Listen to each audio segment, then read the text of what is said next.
kính mến, hiện diện trên đàn lễ đài tình yêu lúc này đây, chú rể điển trai Hoàng Khánh, cô dâu xinh đẹp Thanh Hà. Và quý vị thân mến, quý vị có thấy cô dâu và chú rể ngày hôm nay có đẹp đôi không ạ? Có đẹp không ạ? Nếu có một tràng pháo tay thật nồng nhiệt đi ạ. Xin được chân thành cảm ơn quý vị rất nhiều. Quý vị trân trọng và kính mến, và đúng là trai khôn thì sinh vợ, gái lớn thì gả chồng. Hôm nay là lễ tơ hồng, kết duyên chồng vợ ấm nồng mai sau. Và xin được trân trọng kính mời chú rể và cô dâu sẽ cúi chào đến toàn thể hồi hôn để thay cho lời cảm ơn tới toàn thể quý vị đã bớt chút thời gian và ngọc đến chung vui và chúc mừng ngày hôm nay. Xin mời. Quý vị thân mến, cô dâu và chú rể có được ngày vui, ngày hạnh phúc trọn vẹn như ngày hôm nay, đó là nhờ công ơn sinh thành dưỡng dục phù bồi bến của những người làm cha làm mẹ. Và ngay giờ phút trọng đại lúc này đây, ban tổ chức xin được trân trọng kính mời lên sân khấu đại diện hai bên gia đình. Và về phía gia đình nhà trai, xin được trân trọng kính mời bố Mòng Văn Bản và mẹ Mòng Thị Hương là song thân của chú rể Hoàng Khánh. Về phía gia đình nhà gái, xin được trân trọng kính mời mẹ Lò Thị Lả là người mẹ của cô dâu Thanh Hà sẽ được cùng lên sân khấu để cùng ra mắt cho toàn thể quý vị ngày hôm nay. Và một tràng pháo tay theo công nhiệt của toàn thể quý vị để cùng chào đón đại diện hai bên gia đình ngày hôm nay.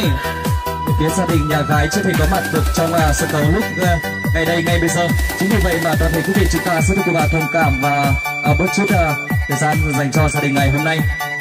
Kính quý vị trân trọng và kính mến, hiện diện trên sân khấu tình yêu lúc này đây, những nhân vật quan trọng đã có mặt tại đây rồi. Và một lần nữa xin được thay lời cho gia đình cô dâu và chú rể xin được chân thành cảm ơn tới toàn thể quý vị quan khách quý, thưa quý bà, quý anh chị và các bạn trẻ nam thanh nữ tú, chúng ta đã không quản ngại đường xá xa xôi, bớt chút thời gian và ngọc của mình để đến chung vui và chúc mừng ngày hôm nay. Và trong quá trình tiếp đón sẽ còn rất nhiều sự thiếu sót, hy vọng toàn thể quý vị sẽ được cùng thông cảm cho ban tổ chức cũng như gia đình. Kính quý vị trân trọng và kính mến, và ngày hôm nay ngày thật đẹp tháng Cát Lành, ngày 23 tháng 1 năm 2025, tức ngày 24 tháng 12 năm Giáp Thìn, được sự cho phép của cơ quan chính quyền địa phương, sự nhất trí của hai bên gia đình, sự đồng tình của cô dâu chú rể và đặc biệt với sự chứng kiến của toàn thể quý vị chúng ta đã được cùng có mặt tại đây.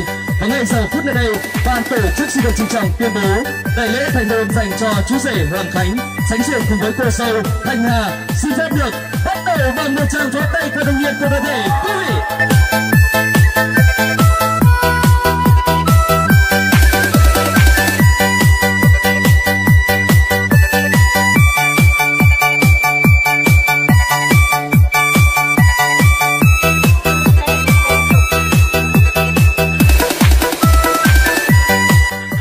Rất tuyệt vời, quý vị thân mến ơi. Đúng rồi, kính thưa quý vị, và đúng là trai khôn thì sinh vợ, gái lớn thì gả chồng, yêu nhau thì mấy núi cũng trèo, mấy sông cũng lội mà mấy đèo cũng qua, yêu nhau thì chẳng quản đường xa, đồng ba bát táp gian nan cũng nhiều.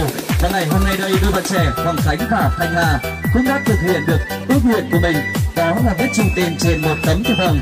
Và ngay giờ phút này đây, xin được trân trọng kính mời cô dâu và chú rể sẽ di chuyển về phía tháp bánh ngọt ngào để chúng ta sẽ được cùng tay trong tay cắt bánh, chia ngọt sẻ bùi, xin thề rằng suốt đời sẽ mãi mãi bên nhau.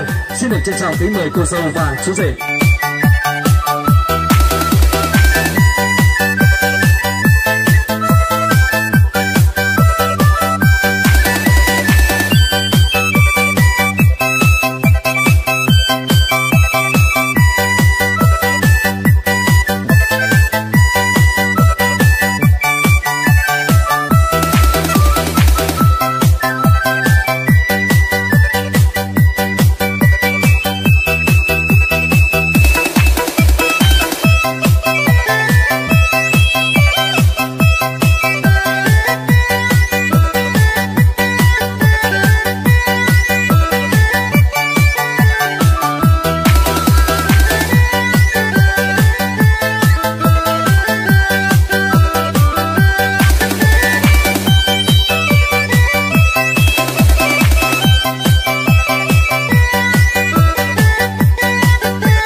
Hồ Thanh Hà sẽ mãi được đầm đầy như tháp rượu Spaniel. Và ngày xin mời chú rể sẽ cùng mời đáp trang Spain thứ hai ạ.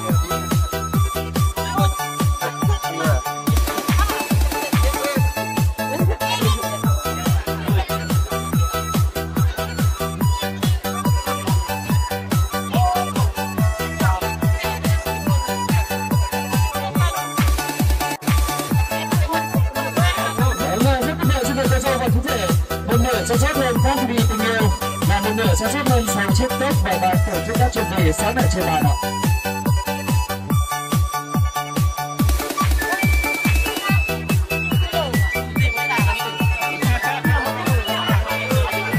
Quý vị trân trọng và kính mến, chúc chung thì đều phần trao cho nhớ phần mẹ người ta chúc tình, cảm ơn với họ đã hát đồng tình cùng với hát hạnh phúc để chúng con nên duyên. Kính mời các bậc về trên cùng lên ly rượu để đôi bên chúc mừng. Và xin được trân trọng kính mời chú rể Hoàng Khánh sẽ dâng lên những ly rượu hứa trần tình dâng lên phái đoàn nhà gái, và cô dâu Thanh Hà sẽ dâng lên những ly rượu hứa trần tình dâng lên phái đoàn nhà trai. Xin được trân trọng kính mời.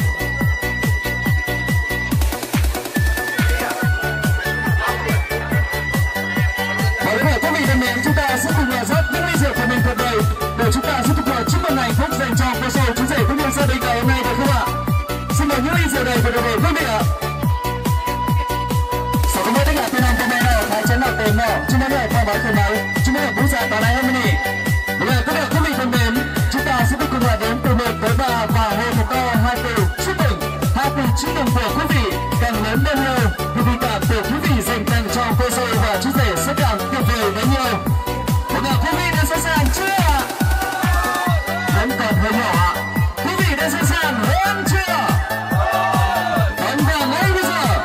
1, 2, 3, chúc mừng. Các bạn xin được trân trọng kính mời đại gia đình của chúng ta sẽ cùng vào tràng ly rượu ngày hôm nay ạ.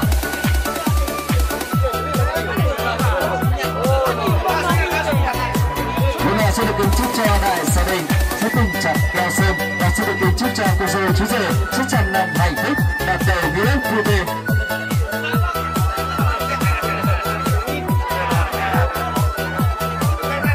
Các bạn xin được trân trọng kính mời gia đình chúng ta sẽ uống ly rượu mình ngày hôm nay đi ạ.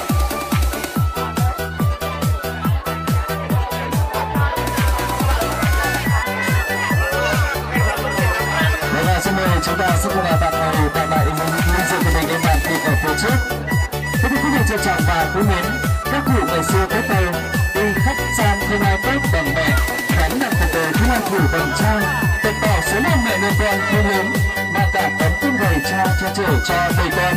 Ơn đời con đã sinh ra, mẹ là đồng cảm, cha là núi non. Và ngày hôm nay ngày hạnh phúc của hai con, cùng những người bố, người mẹ, anh chị em cô dì chú bác lại càng cầu mong cho con mãi được hạnh phúc, giàu sang, tấn tài, tấn lộc.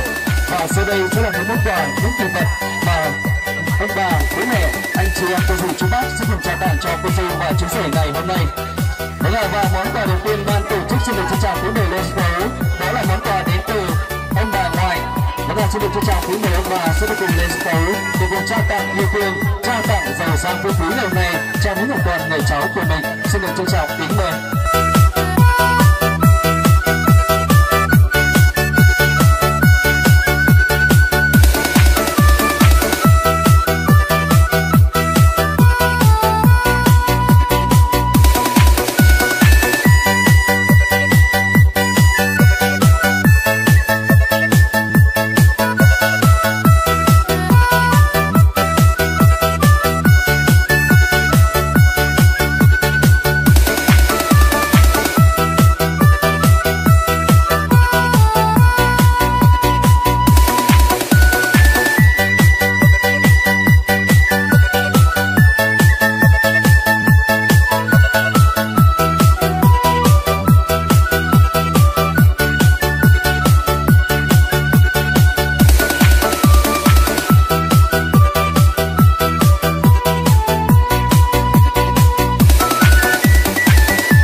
phần sự kỳ đà các bạn có muốn ở đây cùng với lại một hình người trai khi nhớ sự cứu hại tự nhiên tôi muốn phiên tả chẳng hạn với bò phương bè có đi sống sức khỏe bằng nguồn tận cho cần tiền của tiền biết thầu cho cần tài vốn dần giàu cho phép có môi học thì đàn của mẹ lại quên hai mươi